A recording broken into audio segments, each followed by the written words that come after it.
Oi! Como em todos os anos, eu sempre faço um vídeo falando sobre as minhas leituras do ano anterior, numa tentativa de tentar guardar mais ou menos o que foi que eu li e tentar registrar melhor o conteúdo de cada livro, porque nem todos os livros eu consigo fazer um vídeo falando sobre.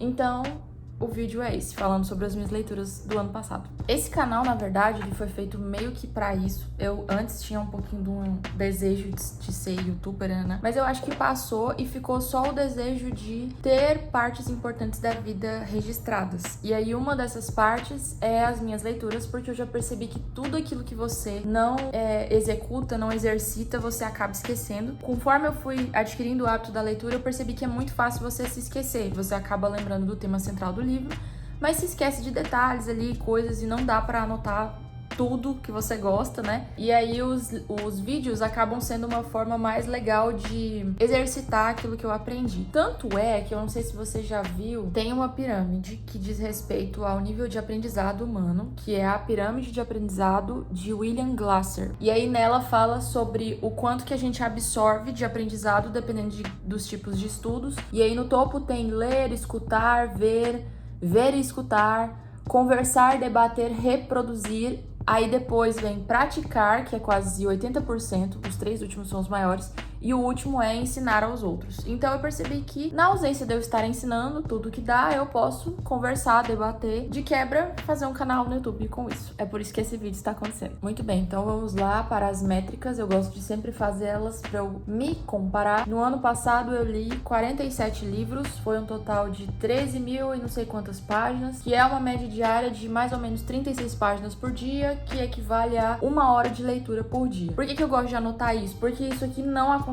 Isso aqui não aconteceu. Eu não tive 1 hora de leitura por dia. Teve semanas que eu fiquei sem ler nada, mas teve dias que eu queria só ler. Então eu gosto muito de lembrar que isso é constância, mas não é tão constância assim. Tem dias e dias e tá tudo bem, desde que você esteja lendo a quantidade que você consegue, tá tudo certo. Os top gêneros mais lidos foram fantasia. Ah, e tem um ponto. Eu coloquei aqui, esse ano eu escrevi muito, então aqui está incluído os livros que eu escrevi, porque para eu escrever e revisar eu preciso ler eles, então tá incluso isso também. E foram fantasia, teologia e espiritualidade, que eu sempre leio muito. Por incrível que pareça, graphic novels e quadrinhos, porque no ano passado teve a Feira TU aqui em Palmas, e eu comprei um monte de quadrinhos e aí eu já li alguns, então acabou aparecendo no meu top 3 mais lidos. As épocas históricas mais lidas foram o período da Antiguidade, que foram os estudos da Bíblia, que dá uma grande parte, Idade Moderna e Pré-Contemporânea, que são Teresa d'Ávila, Jonathan Edwards, Nietzsche, esses caras. Século XX, que foi um período de guerras, de modernidade, que vocês vão ver aí. E Contemporâneo, que é agora. Então foi a maior parte dos romances e alguns pensadores específicos. E os quadrinhos. Não vou conseguir falar muito bem na ordem de leitura, mas como sempre vou tentar falar um pouquinho de cada um. Então vamos começar com Pecadores nas Mãos de um Deus Irado, de Jonathan Edwards. Esse livro é de 1741. Eu acho que ele é uma das leituras cristãs que mais me impactou na minha vida. No top ali eu colocaria Ego Transformado, do Tim Keller, Evangelho Verdadeiro, de Paul Washer, e junto com esse aqui, Pecadores nas Mãos de um Deus Irado. Foram 3 livros assim que eu li e eles são bem pequenininhos, mas você lê e é pancada atrás de pancada. Esse livro em específico, ele me chamou a atenção porque tem os relatos de que enquanto o sermão acontecia, esse livro aqui é um sermão, então teve a pregação que aconteceu lá em 1700 e tanto, e aí isso foi transformado num livro. E aí os relatos é de que enquanto a pregação acontecia, as pessoas ficaram tão desesperadas com o que estavam sendo pregado que elas se seguravam nas pilastras da igreja, achando que o piso da igreja ia abrir e o inferno ia engolir elas. Então, tipo assim, já me chamou muita atenção por causa dessa introdução, mas o texto é crítico. E sobre o que fala o texto? Sobre como nenhum de nós presta. Todos nós precisamos da ajuda, da misericórdia de Deus, todos nós somos salvos apenas pela graça. E o Jonathan Edwards escreve muito bem. Ele é autor também de O Fim para o Qual Deus Criou o Mundo, que é um livro que tá na minha lista de leitura para esse ano. Então, assim, recomendo demais esse daqui. O próximo livro da lista é uma história em quadrinhos, mas é Maus, do Art Spiegelman. E esse livro aqui, cara, eu acho que nada do que eu falar vai preparar vocês pra ler ele. Ele é em quadrinhos e ele é todo preto e branco. E o que acontece? O livro é o relato do filho de um judeu que passou pelo período do Holocausto e sobreviveu. Ele é todo em quadrinhos, ele usa uma metáfora ali, tipo, de fábulas, substituindo as pessoas por personagens. Então, os judeus são ratinhos e os alemães são gatos, e tem outros personagens, tipo os cães, alguma coisa assim, que eu não me lembro quem é quem, acho que os cães são os americanos, algo assim. Ele fala sobre todo o passo a passo. O filho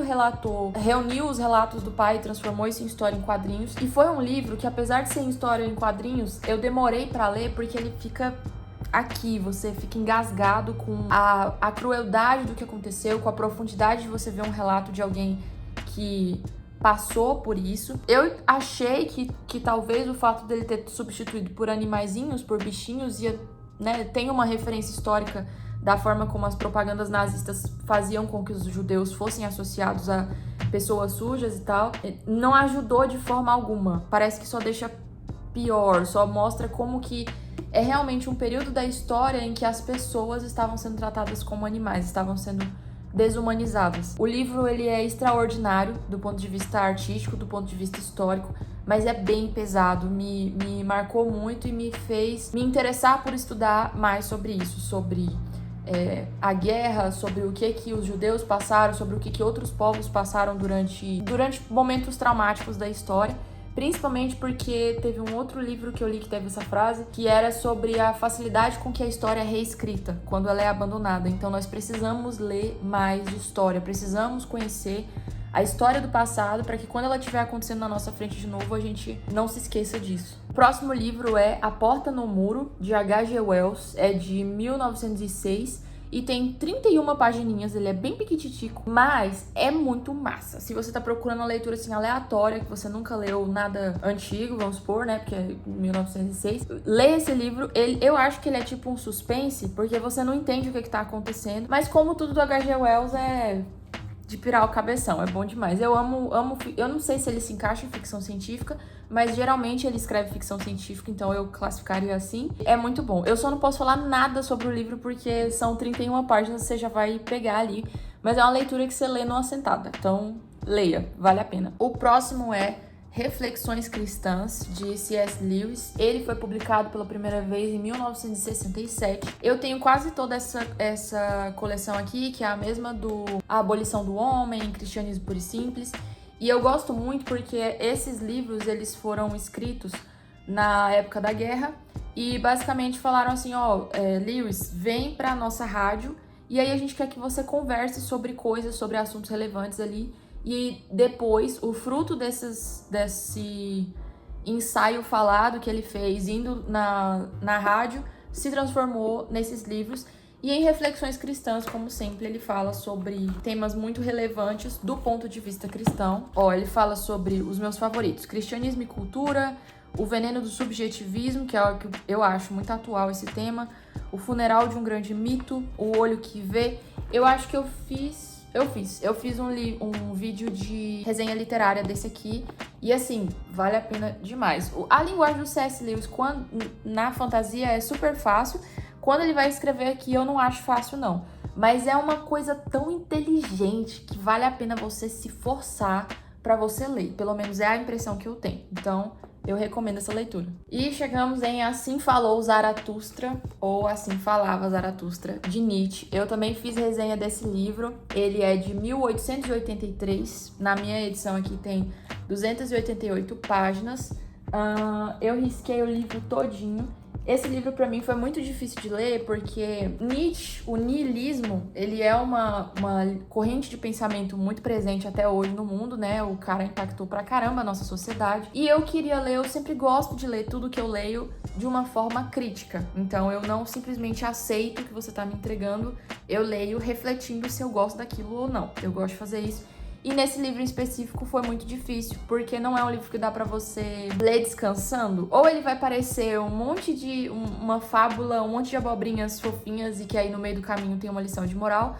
Ou se você ler com um pensamento crítico cristão, eu sou cristã, então por isso que eu tô falando disso, vai acontecer de você ter muito trabalho pra entender o que você realmente pensa sobre aquilo e como que você poderia combater aquele pensamento. Não dá pra você ler com o cérebro desligado. E eu acho que só mostra o quanto Nietzsche é genial. O quanto que ele pega referências de forma genial, o quanto que ele trabalha muitas referências da nossa cultura de forma genial. E eu fiz um vídeo gigantesco de resenha literária sobre esse livro porque me marcou muito. Apesar de eu discordar de muitos pontos, em muitos pontos eu fui muito tocada pela escrita dele e eu gostei bastante. Então, recomendo a leitura também. Pra mim foi bem trabalhoso por causa disso, né? Porque não dá pra você ler nenhum livro histórico sem você ter que dar uma pesquisada no contexto histórico que aquilo foi escrito. Então, todos os livros que são de 1900 pra trás, se não é fantasia ou romance, até os romances, você precisa ler de forma mais profunda pra absorver realmente o que ele quis dizer.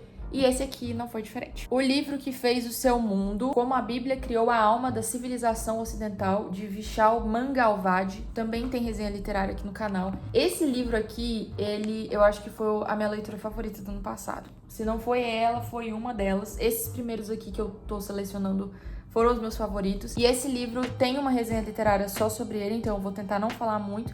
Mas basicamente é um autor indiano, tem uma formação, agora eu não lembro se é história ou se é sociologia, não me recordo, mas no vídeo mais completo que eu fiz vai citar. E ele fala sobre como que o cristianismo impactou a cultura ocidental e como que isso não aconteceu ou aconteceu parcialmente e tardiamente na cultura oriental e quais que foram os frutos disso. E eu achei loucura, porque quando você fala numa época tão multicultural, é muito difícil você falar desses assuntos de cultura e do impacto da religião de uma forma benéfica sem você não levar uma pedra na sua testa, porque a gente tem um pensamento muito, principalmente do cristianismo, mas eu acho que das religiões de forma geral e da cultura europeia de forma geral, a gente tem um pensamento muito colonizador, né? De alguém vir para um lugar e fazer uma lavagem cerebral. E aqui a gente tem um cara que é indiano falando do impacto da cultura ocidental, da cultura cristã, do pensamento cristão dentro da própria Índia, falando isso de um ponto de vista bom. Então eu fiquei, pelo menos nos primeiros capítulos, até eu me acostumar, eu fiquei assim, nossa, isso tá certo que eu tô lendo? Eu acho que quebrou muitas coisas dentro de mim e construiu muitas coisas também, quebrou alguns preconceitos que eu tinha. E fez também eu ver como que realmente, como a palavra fala, a palavra de Deus fala, a palavra de Deus é viva e eficaz.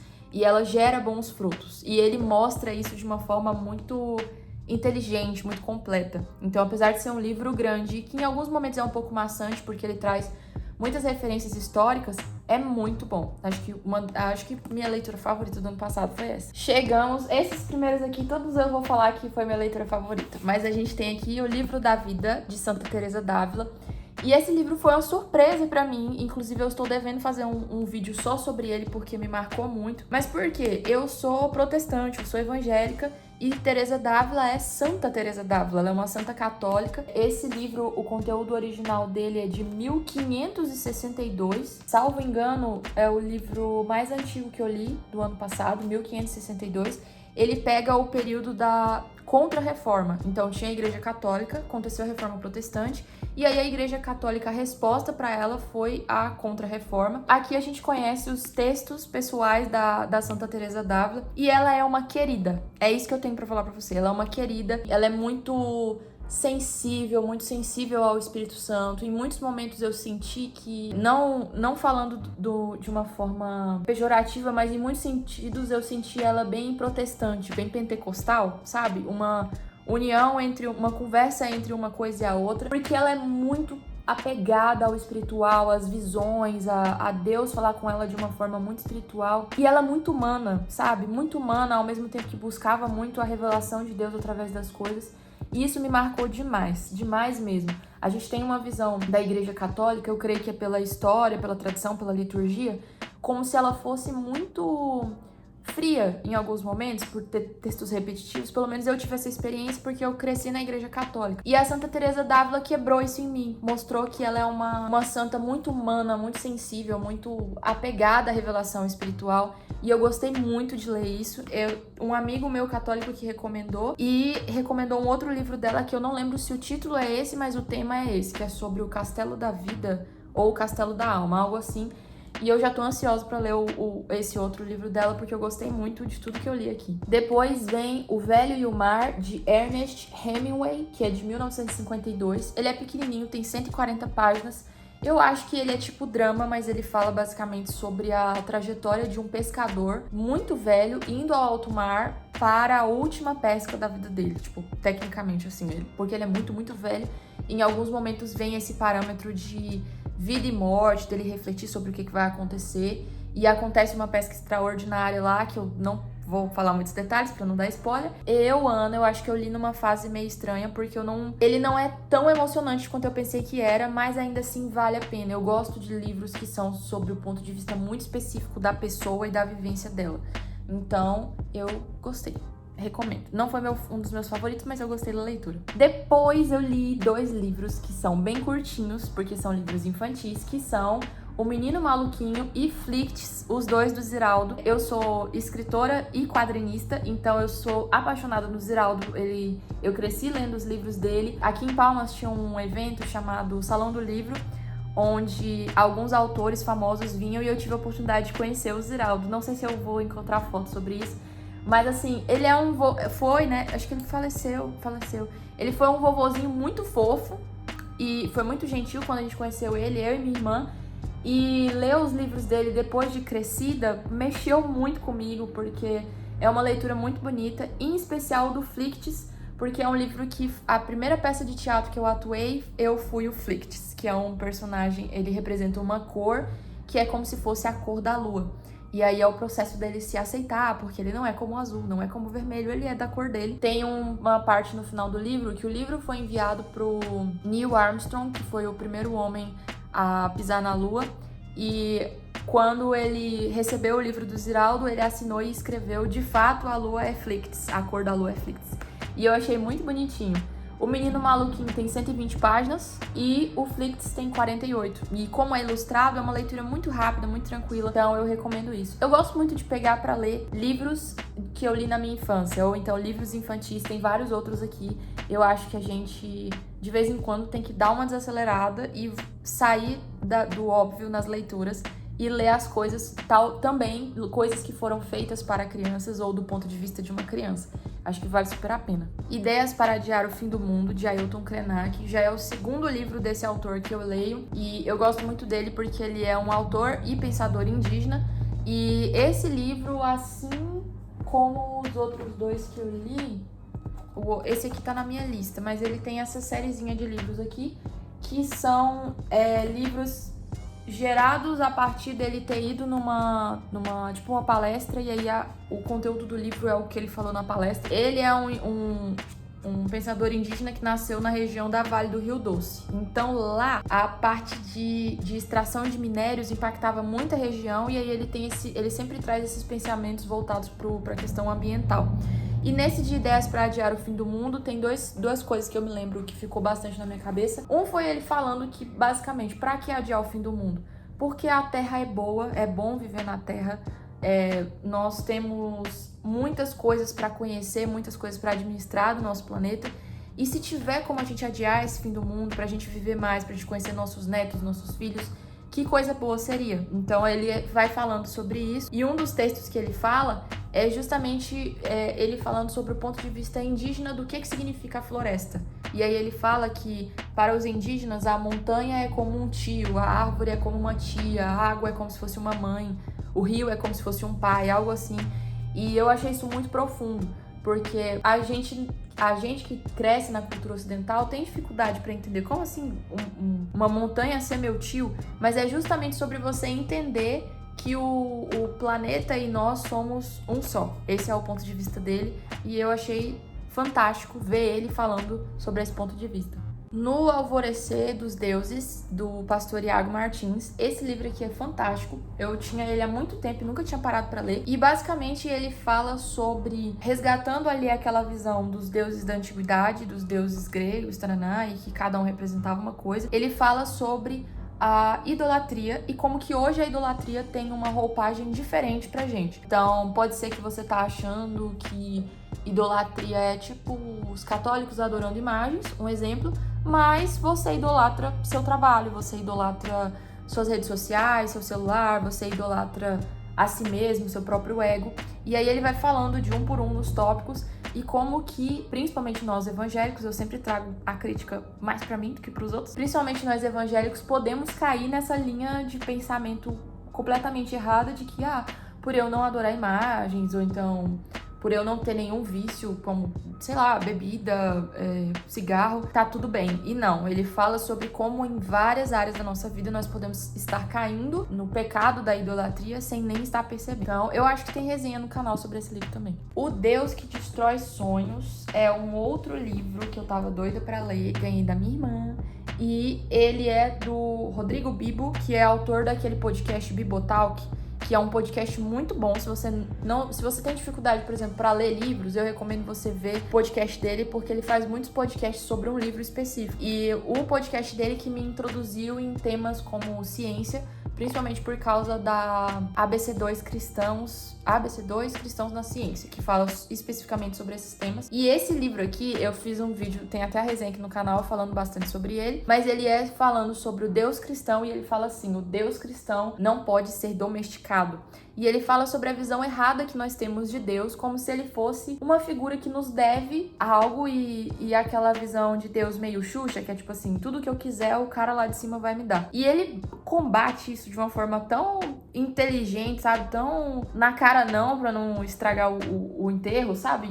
E eu amei. Eu gosto muito de livros que me desafiam e que me dão um tapa na cara e falam assim, acorda pra vida, você tá fazendo tudo errado. E esse livro com certeza fez isso. Ele tem, a fonte dele é grandinha e ele tem poucas páginas, então eu acho que vale super a pena ler. Mesmo que você não ficou interessado, eu acho que vale a pena. Direção de Arte e Propaganda, de Newton César. Esse livro aqui é um livro técnico, então não vou falar muito sobre ele, mas basicamente ele é um livro gigantesco falando sobre princípios de design, princípios das artes, e eu sempre gosto de incluir nas minhas leituras algum livro técnico sobre as minhas profissões, porque eu sou tipo a barra de profissões, eu tenho um monte de coisa que eu faço, então se a gente parar de estudar, em algum momento a gente vai ficar engenhada. Então eu gosto de ler sobre design, sobre história, sobre arquitetura, sobre ilustração. Todos os livros de quadrinhos que eu leio, eu sinto que eu estou estudando. E como eu sou escritora também, eu também preciso ler muitos livros sobre a arte da escrita, sobre diferentes áreas da escrita e tal. Então, Direção de Arte, livro mais técnico, mas eu li esse também. Palmas, Uma História, Trajetória e Conquista. Esse eu não tenho aqui. Eu li ele pela Biblioteca Jaime Câmara, que tem lá no Espaço Cultural. E ele é um livro falando sobre a história de Palmas. Não tem muita coisa assim pra falar, mas é basicamente sobre toda... Voltei, tinha recebido um chamado sobrenatural. Agora uma nova sessão de livros. Eu gosto muito de investir tempo em literaturas regionais. Então, do meu caso, literaturas tocantinenses. Aqui são alguns dos livros que eu li no ano passado. Vou começar aqui com dois que eu achei que são parecidos e que eu gostei bastante, que são Flores Radioativas, da Celine Azevedo, e A Primeira Carta que Escrevi para Você, da Agnes Ferreira. E uma curiosidade legal sobre Flores Radioativas é que quando eu tava no processo de escrita do meu livro, antes de eu achar que ele poderia se tornar um livro, eu fui falar com a Celine pra pedir algumas dicas. E ela tinha acabado de publicar o livro dela, acho que foi no início de 2020, alguma coisa assim. Ela me ajudou muito, então a autora é uma querida. E o livro, ele é muito cativante. Ele é escrito numa forma... Algumas partes são tipo poemas, mas outras partes tem uma escrita meio crônica, quando você escreve assim um relato do seu dia. Ele relata sobre, eu não sei se vai ser spoiler falar isso, mas é como se fosse sobre o processo de um relacionamento abusivo.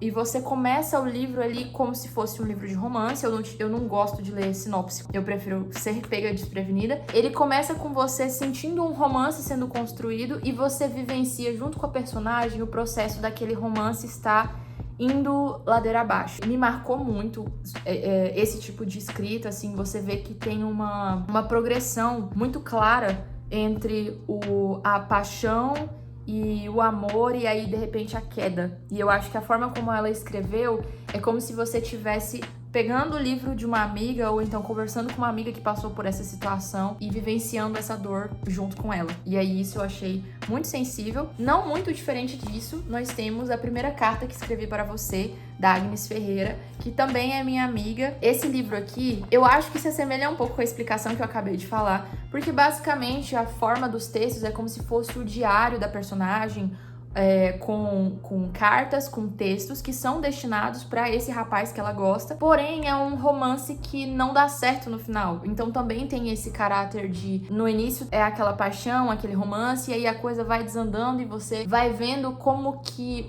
o sentimento ainda é válido, mesmo que o relacionamento não tenha dado certo. E eu até fiz uma resenha, eu quero resenhar esses dois aqui em formato de vídeo, mas eu até fiz uma resenha no Scooby falando sobre esse livro, porque é tão real, é tão profunda a forma como ela escreve, que a sensação que me deu é que eu tava lendo escondido o diário de uma amiga que eu não deveria estar escrevendo. Então, ela fez com que no meio do processo eu me esquecesse que eu tava lendo o livro. Eu achasse que eu tava, investigando ou então ouvindo a história de uma amiga conversando, que foi um sentimento que eu tive nesses dois livros. E eu acho que a melhor coisa que um autor consegue fazer é quando ele faz você esquecer que você é uma pessoa sentada lendo palavras numa página preto e branco. É uma das coisas mais incríveis do mundo quando o autor te tira da realidade, te coloca dentro da realidade do livro. Então, assim, eu achei fantástico, gostei bastante.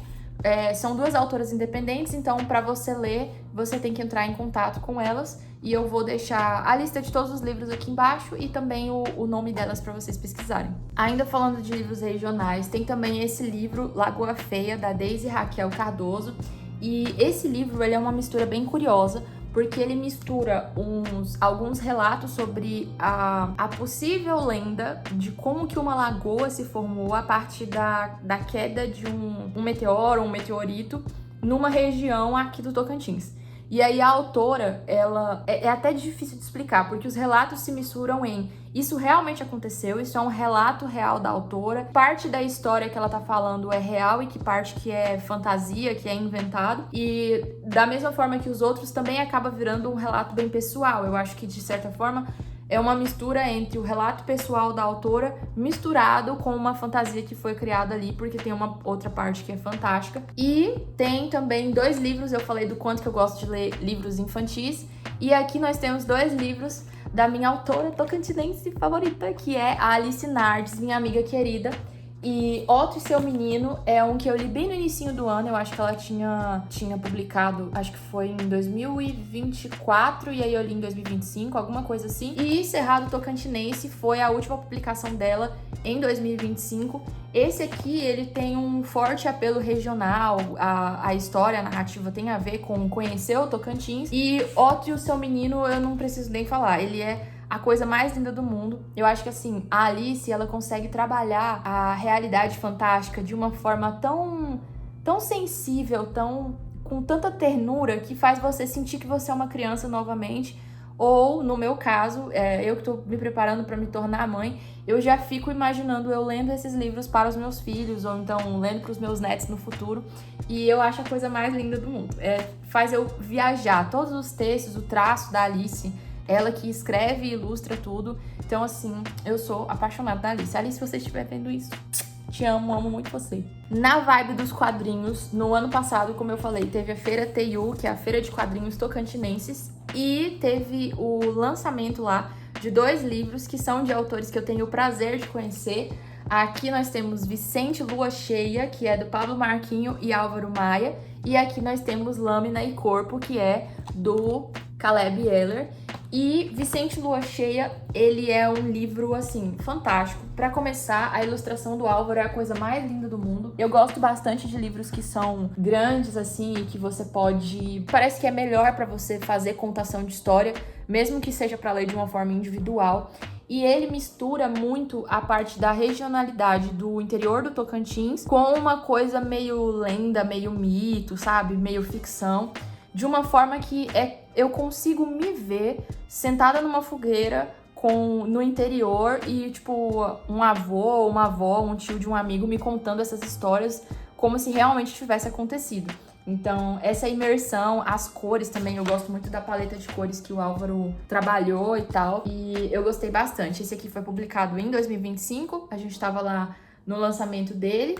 E o Lâmina e Corpo, cara, se a Alice Nardes é minha autora favorita, eu acho que o Caleb é o meu quadrinista favorito aqui do Tocantins, porque eu sou apaixonada no traço dele. É apaixonada. O traço dele é muito massa, ele se inspira bastante no... Esqueci o nome do cara, Mignola, alguma coisa assim. Esqueci, não sei se estou pronunciando certo, mas é o autor de grande parte das ilustrações do Hellboy. E o traço dele, ó, é muito massa. É muito massa. Ele é todo preto e branco, tá vendo?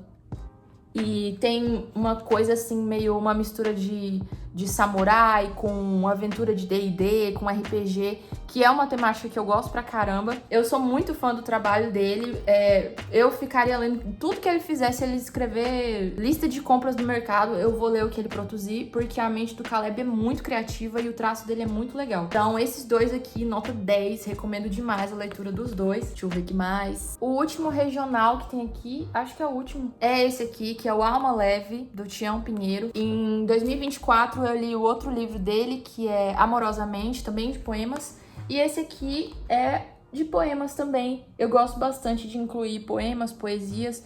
Não é meu gênero favorito, mas é um tipo de leitura leve, que eu acho que eu gosto de... É bom pra gente refletir e eu gosto de intercalar no meio das minhas leituras, porque é uma leitura mais reflexiva, por exemplo. Olha aqui, isso aqui é um poema, tem 3 palavras. E aí você não lê o livro com aquele pensamento de eu preciso terminar logo. Você lê e você fala assim, cara, só tem 3 palavras, 3 frases. O que eu posso extrair disso daqui? E aí nisso, um livro que tecnicamente você demoraria pra ler 1 hora, 2 horas, você acaba ficando semanas, porque você lê e aí você para, absorve. Todos os livros de poesia, pelo menos comigo, eles me ministram muito nesse sentido de que não é um livro pra você ler, é um livro pra você contemplar. Filosofia agora. Outra história em quadrinhos que eu li também foi Escritório dos Pássaros, da Larkness. Ela é uma autora e quadrinista que eu gosto pra caramba. O traço dela, tudo que ela produz eu acho maravilhoso. Acompanho ela no Instagram. E Escritório dos Pássaros tem, acho que são, deixa eu ver aqui. São umas 200 páginas, 250 páginas. E é tipo uma antologia de quadrinhos que ela também compartilha no Instagram. E é genial. A descrição é literalmente um escritório onde pássaros trabalham e você se vê refletido em pássaros. Eu me identifiquei com uma passarinha azulzinha lá, que era viciada em, como é que fala? Em performance, em entregar muitas coisas.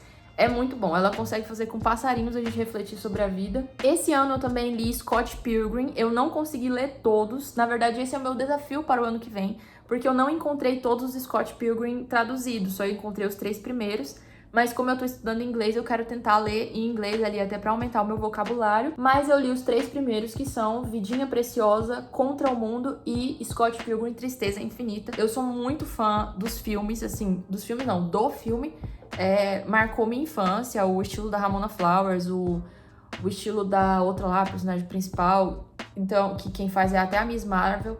Então, assim, eu gostei demais. Gostei bastante de ler histórias em quadrinho. Eu acho que o fato de ter uma ilustração acompanhando o texto faz a leitura ficar mais fluida, mas, ao mesmo tempo, faz você querer demorar mais na leitura pra você curtir o que você tá lendo. Teve também 2 leituras bem nerdolinhas, porque eu sou bem nerdolinha, que foi O Caminho Jedi e o Livro dos Siths. Eu estou devendo a resenha literária desse aqui, mas eu fiz a resenha de O Caminho Jedi e eu sou apaixonada em Star Wars, eu gosto muito. Tenho o Sabre de Luz, faço cosplay, essas coisas todas. E esse aqui, principalmente O Caminho Jedi, eu gostei muito de conhecer o que mais que tem sobre os Jedi, porque nos filmes a gente vê muitos Jedi como guerreiros com espadinhas e isso, claro que tem um contexto político muito grande, mas os Jedi em específico não mostra tanto o que eles fazem. Tem a parte do conhecimento da força, tem a parte da batalha, mas não se aprofunda tanto. Esse livro aqui, ele é como se fosse um livro que eu não vou falar muito porque eu tenho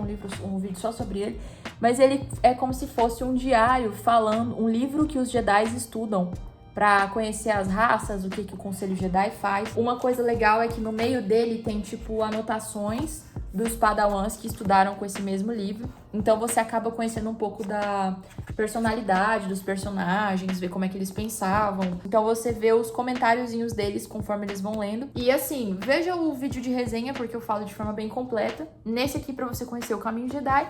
E nesse aqui pra você conhecer o Livro dos Siths. A gente vê bastante de por que que eles estão no controle do ponto de vista de poder, mas eles não têm um senso de continuidade, justamente porque a maldade nos Siths é tão grande que eles não conseguem permitir que algo passe de mestre para padawan. Eles estão sempre se sabotando e nisso os Siths acabam derrotando eles mesmos. Star Wars sempre fala muito comigo do ponto de vista espiritual. Então, eu acho que isso mostra muito como que o egoísmo, o medo, ele gera a queda humana, né? A palavra de Deus fala que a arrogância precede a queda, né? Fala isso em Provérbios.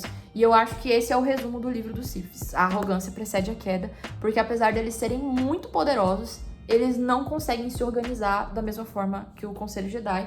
E o Conselho Jedi, o problema dele é ter muita certeza de tudo e acabar se fechando muito nas tradições sem buscar renovar esses textos. Eu gostei muito. É uma leitura densa, né? Mas pra gente que é fã e quer saber mais de como que as coisas funcionam, nossa, bom demais. Esse ano eu li muito romance. Pra caramba, assim como fantasia. Vou começar pelos meus 3 favoritos, e aí a lista de favoritos acaba. Os meus 3 favoritos foram os 3 da Ellie Hazelwood que eu li, que foi A Razão do Amor, A Hipótese do Amor e Amor Teoricamente. Nessa ordem de gostar, tá?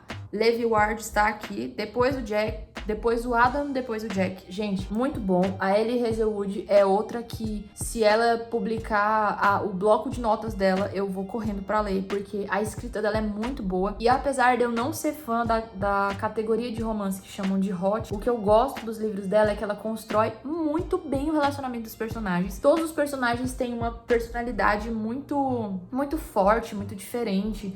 Por exemplo, Amor Teoricamente, a personagem principal, ela tem diabetes. E aí a gente vê como que isso interfere na dinâmica ali dos personagens. Aí em A Hipótese do Amor, a gente vê a Olive e aí a gente vê todo o trabalho que ela tem com a parte acadêmica, como que ela se sente pressionada por causa disso. E em A Razão do Amor, eu já não gostei tanto da protagonista, mas eu me apaixonei pelo personagem que é o parceiro dela lá, que é o Levi Ward, porque eu já fui vegetariana, vegana e os 2 personagens são... Ai, meu Deus. Mas não posso dar muito spoiler, mas assim, um livro muito legal e eu achei muito rico de personalidade. Todos os livros dela que eu li, que são esses 3 só, eu gostei bastante. Então é uma autora que eu gosto. Vou entrar depois no próximo tópico, mas depois disso eu li mais 2 sagas. Quarta Asa e Chama de Ferro, que é da saga Quarta Asa, e a saga de Sangue e Cinzas, que eu li 1, 2, 3, 4, 5, 6 livros dessa saga, que é da Jennifer Armentrout. E aí aqui eu vou abrir o meu parênteses. Gente, a gente precisa falar do tanto que esse negócio de hot é prejudicial. Do tanto que isso é prejudicial. Eu sinto que é como se essas autoras, como esses todos são de fantasia, o que mais me prendeu foi a fantasia dos livros, a dinâmica. Então, por exemplo, Quarta Asa é sobre... Tem dragões, né? Tem dragões, tem o Iverne. Como eu sou fã de D&D, isso me prende muito. Eles são guerreiros, tananã. Aí tem uma guerra acontecendo, tem toda uma pesquisa acontecendo. Aí de Sangue e Cinzas já é uma vibe meio vampiresca. Aí tem os vampiros, mas não são exatamente vampiros, eles são chamados de outra coisa. E aí tem o suspense de você entender quem são os deuses antigos que criaram aquilo. E aí o que eu sinto? As autoras criaram um universo incrível, um universo fantástico incrível, tem elementos incríveis, tem suspense, você quer saber como que as coisas funcionam, você quer saber tudo sobre aquele universo. E aí eu sentia, como é que é? Vamos chamar de quebra de expectativa muito grande, porque eu queria ler sobre o universo que elas criaram. Eu quero saber sobre a personagem que vocês criaram, o que ela tem a ver com isso, como que ela se conecta com isso. Que outras ilhas tem a Quarta Asa? Que mais que tem nessas outras ilhas? Que é até o início do outro livro. E as 2 sagas eu abandonei no meio do caminho. E Deus sabe o tanto que eu odeio abandonar livro pela metade e coisas pela metade. Mas eu abandonei porque a sensação que eu tive é que o foco da autora não era mais escrever sobre o universo e não era mais escrever sobre fantasia. Ela queria escrever aquela fanfic dos 2 personagens se pegando. E aí nisso a história principal ficava de lado. E aí, como eu não sou público-alvo, e aí eu entendo aqui um grande parênteses, tá? Que talvez tenha pessoas que procuram essas leituras exatamente para isso. Mas como eu não sou público-alvo disso, ficou extremamente maçante. Você precisa ler esses livros aqui, um monte de livros, para ter informações sobre o universo. E você tem migalhas sobre esse universo, as cenas de ação, muito legal, as cenas de voo, as cenas de suspense, uau, nota 10. Só que aí você tem 10 páginas seguidas de besteira, meu Deus do céu, que aí você pula, aí você pula não sei quantas partes. Aí de repente, eu já te contei sobre isso, você sabe, aí você tem que voltar, porque enquanto as coisas estavam acontecendo, eles estavam conversando sobre uma informação importante, só que enquanto isso tem coisas acontecendo. Gente, pelo amor de Deus. E minha preocupação, esse é uma coisa que eu já até abordei em outros livros. Esse é o tipo de conteúdo que ele aparece de uma forma bem explícita e não existe nenhum tipo de aviso, a não ser que você vá diretamente no TikTok, que é algo que eu comecei a fazer. Mas essas sagas específicas eu li porque uma amiga leu e me recomendou. Você tem livros com uma capa muito fofinha e não tem aviso nenhum. Mas teve uma situação de uma amiga que me falou que ela tava numa livraria próxima, uma livraria bem famosa aqui da nossa cidade, e tinha umas menininhas de 13, 14 anos, 15 anos, sei lá, procurando livros, e aí uma pegou um livrinho e falei assim, esse livro aqui tem muito hot. 13 anos, gente, 13 anos. E são livros que, assim, não tem nenhum tipo de aviso na capa que vai ter aquilo, sabe? E aí eu, como uma mulher adulta, acho isso extremamente preocupante. Acho isso preocupante porque eu vejo que muitos desses livros têm um potencial muito grande de roteiro e às vezes a autora, na minha opinião, diminui a personagem, resume a personagem a simplesmente aquilo. Porque no início do livro a personagem é uma coisa, ela tem tais princípios, ela tem uma forma de ver o mundo, e aí aparece um cara bonitão, e aí de repente ela abandonou os princípios dela, aí passa um monte de desenvolvimento do livro, e aí a personagem ganha poderes, e aí começa uma fala de empoderamento. Peraí, mas ela é empoderada realmente se ela tá abrindo mão de tudo que ela pensa, tudo que ela é, tudo que ela crê, só pra ficar com esse cara que virou o mundo dela de cabeça pra baixo e que não necessariamente está correto, porque geralmente eles têm uma moral muito duvidosa. Então, assim, Nossa, pra mim que tem o negócio que eu falei agora há pouco de pensamento criativo, não. Pensamento crítico quando vou ler, isso é muito incômodo, muito incômodo. Ver que em muitos momentos tem muita entrega de roteiro só porque a autora quer fazer uma cena, entendeu? Tacando terror ali. Pra mim, que sou fã de fantasia e não sou fã de hot, é frustrante. Vou continuar usando essa palavra, frustrante. Teve um outro poema, esses que estão aqui embaixo também foi. Teve um livro que eu li que foi recomendação do TikTok, aí esse sim, acho que foi culpa minha, porque eu devia ter pesquisado mais. Mas eu já percebi que é muito comum ter esse tipo de cena nesses livros, e foi um chamado Jogada Arriscada, de Easy Sendziuk, alguma coisa assim. E ele também foi muito arrastado. Eu fui lendo ele pulando as cenas e eu percebi que não sobrou nada, entendeu? Esse aqui é o mais difícil. É um livro, por exemplo, esses de Sangue e Cinzas. Ó as páginas. 672, 649, 432, 672, 714. São livros enormes. Só que se você for pulando essa cena de coisa, fica minúsculo. Esse outro, Jogada Arriscada, também, entrega de roteiro pra caramba, o desenvolvimento da personagem super legal, sobre a vivência com o pai dela, as inseguranças dela, mas aí quando tira, nossa, assim, eu como escritora, eu percebo que eu realmente não sou o público-alvo, e beleza, tem público-alvo pra tudo, entendo, mas é a entrega de roteiro que me incomoda, o fato de saber que podia ser mais trabalhado, mas ao invés de ter sido trabalhado, foi entregue para que cenas específicas acontecessem.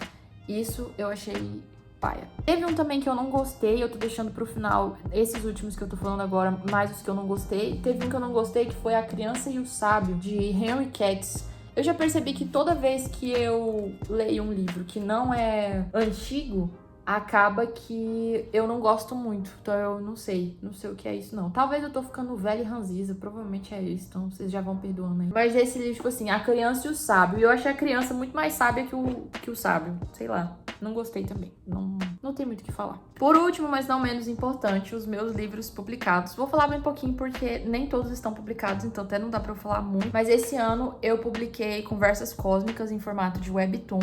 Eu disponibilizei ele gratuitamente lá no meu Instagram. E ele é basicamente, ele é meio autobiográfico, falando sobre fases da minha vida e pensamentos que eu tive ali de uma forma cômica e engraçada. Eu acho que eu fui super influenciado por Scott Pilgrim. Então, é basicamente eu pegando meus trauminhas e vergonhinhas e transformando num quadrinho colorido e entregando de bandeja pra você se divertir. Eu gostei demais de escrever. Foi quase uma terapia de, como é que fala? De regressão, sabe? Refletir sobre a minha vida. Eu gostei bastante. E tenho os meus livros escritos. No ano passado, ano retrasado, em 2024, eu retomei a escrita de uma saga de fantasia que eu comecei a escrever em 2016 e aí eu voltei a escrever agora. E ainda não dá pra dizer muito porque eu não tenho previsão de quando vai ser publicado. Eu espero que eu consiga publicar pelo menos em e-book esse ano. Mas é uma saga de fantasia. Ele é inspirado na ambientação de Alice no País das Maravilhas, mas com um roteiro diferente. Eu precisei ler tudo de novo porque em junho de 2025 eu disponibilizei para leitura beta. Então, hoje eu já tenho um dos autores beta que leu tudo que já tá pronto, que são os livros 1, 2, 3, 4 e o spin-off, que eu ainda tô vendo onde é que ele vai ficar enfiado no meio da história. Eu nem sei se esses nomes vão ser esses nomes mesmo, mas é Alice Entre Dois Mundos, O Chamado da Viajante, A Ruína do Guardião, O Alvorecer da Guerra e Diário do Mago do Tempo. São esses 5 livros que estão prontinhos por agora. Ave égua. Eu escrevi pra caramba e a sensação que eu tive foi que é como se eu estivesse de férias, porque eu simplesmente coloquei tudo que eu gosto de universo de fantasia dentro dessa história. E o fato de eu não ter que divulgar e vender e de não ser trabalho fez com que eu escrevesse de uma forma muito livre, muito como se eu estivesse de férias dentro da minha própria cabeça. E assim, cara, eu amei escrever. Eu descobri que eu amo escrever. Amo escrever remetendo e honrando os autores, todos os livros que eu leio, de alguma forma eles vão parar na minha escrita. Eu sempre gostei de escrever pra desabafar, então acho que esse é o primeiro caminho pra quem gosta da escrita. E tá em processo aqui. Talvez mais pro futuro eu possa falar mais sobre esses livros que eu estou escrevendo e divulgar por aqui. Mas vamos torcer para que em 2025 eles se tornem públicos para vocês poderem ler também. E por último, mas não menos importante, a Bíblia, né? Todos os anos eu gosto de ler a Bíblia, de fazer a leitura bíblica anual. Em 2025 eu não concluí a leitura toda, mas foi um processo até bem interno. Eu acho que eu já li a Bíblia umas 10 vezes de cabo a rabo. Eu comecei a perceber que no meu processo pessoal, então isso é eu, não é querendo doutrinar nem nada assim. No meu processo pessoal, eu comecei a perceber que eu estava lendo mais pela necessidade de concluir a leitura bíblica e que às vezes na pressa de atender essa expectativa eu tava deixando muita coisa passar. E isso não podia acontecer. Então, eu optei por mudar a minha dinâmica, focar mais na leitura de estudos, em voltar a seguir um cronograma de estudos mais voltado para o estudo mesmo, arqueológico e tal. Tanto é que eu investi em alguns livros, tipo esse aqui, ó, Manual de Arqueologia, que é um que eu tô lendo correlato com a minha leitura bíblica desse ano. Basicamente, eu li o livro, a Bíblia toda, até acho que Isaías, por aí. E aí, a partir de Isaías, eu deixei de fazer a leitura bíblica anual e comecei a fazer o estudo específico. E ainda estou até hoje. Eu meio que decidi fazer isso depois de ter esse insight, mas também depois de uma visita que eu tive numa igreja presbiteriana, que não é a denominação que eu congrego. Lá, conversando com alguns amigos, eles me contaram que acontecia deles pegarem um livro da Bíblia e todos os domingos a pregação era de acordo com aquele único livro. Então, no primeiro domingo, um exemplo, assim, não tô falando que eu sei, mas no primeiro domingo a gente vai ler só o primeiro capítulo de João. Aí no segundo domingo, o segundo capítulo de João. Aí no terceiro, e aí inspirado